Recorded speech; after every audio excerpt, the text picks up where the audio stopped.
Chapter 5 and 6 we'll be reading today, and among the hidden. Luke ate every meal after that on the bottom step. It became a habit, but a hated one. He had never noticed before, but Mother often spoke too softly to be heard from any distance. And Matthew and Mark always made their nasty comments under their breath, so they would start laughing often at Luke's expense. And he couldn't defend himself because he didn't know what they had said. He couldn't even hear Mother saying, "Now be nice, boys." After a week or two, a lot of the time, he didn't even try to listen to the rest of the family's conversation. But even he was curious the hot July day when the letter arrived about the pigs. Matthew brought the mail in that day from the mailbox at the crossroads a mile away. Luke had never seen them, of course, but Matthew and Mark had told him there were 3 mailboxes there, one for each of the families that lived on their road. Usually the Garner's mail was just bills or thin envelopes carrying curt orders, kind of harsh, strict orders from the government, about how much corn to plant, which fertilizer to use, and where to take their crops when it was harvested. A letter from a relative was a cause to celebrate, and Mother always dropped whatever she was doing and sat down to open it with trembling hands, calling out at intervals, "Oh, Effie's in the hospital again," or "Elizabeth's going to marry that fellow after all." Luke almost felt he knew his relatives, though they lived hundreds of miles away. And of course they didn't even know he existed. The letters Mother wrote back painstakingly late at night, where she saved up enough money for a stamp, contained plenty of news of Matthew and Mark, but never once had mentioned Luke's name.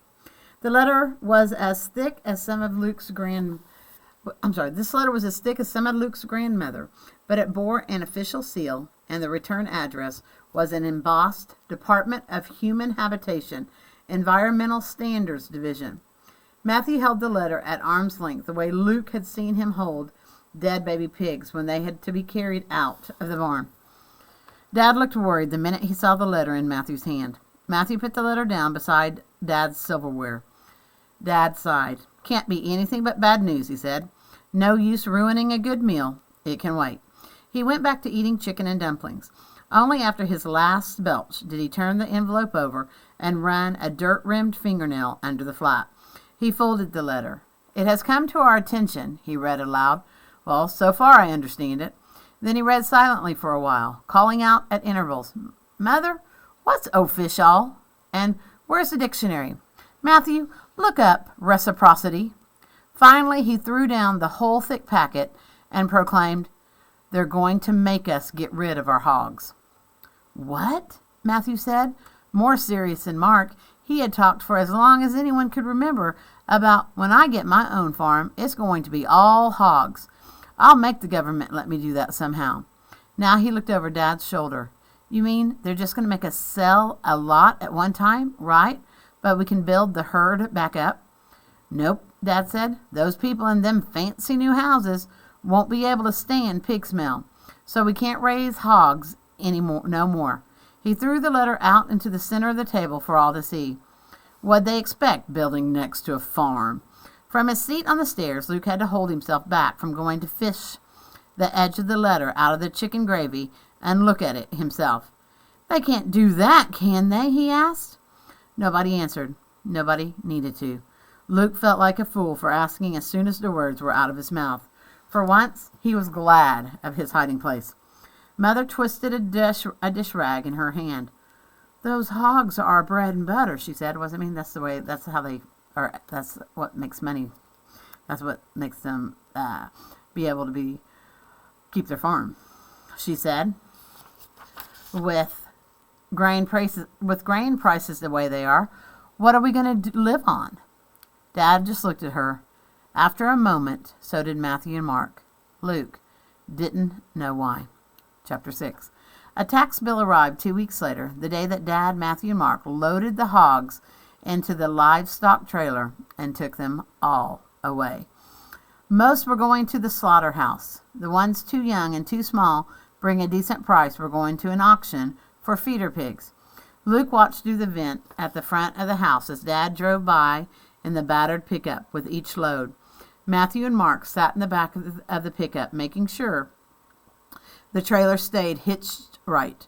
After 3 Even 3 stories up, Luke could see Matthew's hangdog expression. Was it being really sad about all this? Then when the 3 of them came into the house for dinner, after washing the last of the hog smell off their hands in the mudroom, Dad handed Mother the tax bill without comment. She put down the wooden spoon she had been using to stir the stew and unfolded the letter. Then she dropped it. Why, that's... She seemed to be doing the math in her head as she bent to retrieve it. That's 3 times what it usually is. There must be a mistake. Dad shook his head grimly. No mistake. I talked to Williker at the auction. The Willikers were their nearest neighbors, with a house 3 miles down the road. Luke always pictured them with monster scales and fierce claws because of the number of times he had been cautioned, "You don't want the Willikers to see you." Dad went on. Williker says they raised everyone's taxes because of them fancy houses. Makes our land worth more. Isn't that good? Luke asked eagerly. It was strange. He should hate the new houses for replacing his woods and forcing him to stay indoors. But he had half fallen in love with them, having watched every foundation poured, every wooden skeleton of walls and roof raised to the sky. They were his main entertainment. Aside from talking to Mother when she came upstairs for what she called my Luke breaks, sometimes she pretended his room needed cleaning as badly as the bread needed baking or the garden needed weeding. Sometimes she just sat and talked. Dad was shaking his head in disgust over Luke's question. No, it's only good if we're selling, and we ain't. All it means for us is that the government thinks they can get more money out of us. Matthew slumped in his chair at the table. How are we going to pay? He asked. That's more than we got for all the hogs, and that was supposed to carry us through for a long time. Dad didn't answer. Even Mark, who normally had a smart alecky comeback for everything, was stupefied. Mother had turned back to her stew. I got my work permit today, she said softly. The factory's hiring. If I get on there, I can maybe get an advance on my paycheck. Luke's jaw dropped. You can't go to work, he said. Who will, he wanted to say, who will stay with me? Who will talk all day when everyone else is outside? But that seemed too selfish. Luke looked around. Nobody else looked surprised by Mother's news. He shut his mouth. Now complete. Trifold activity, chapter 3, chapter 4.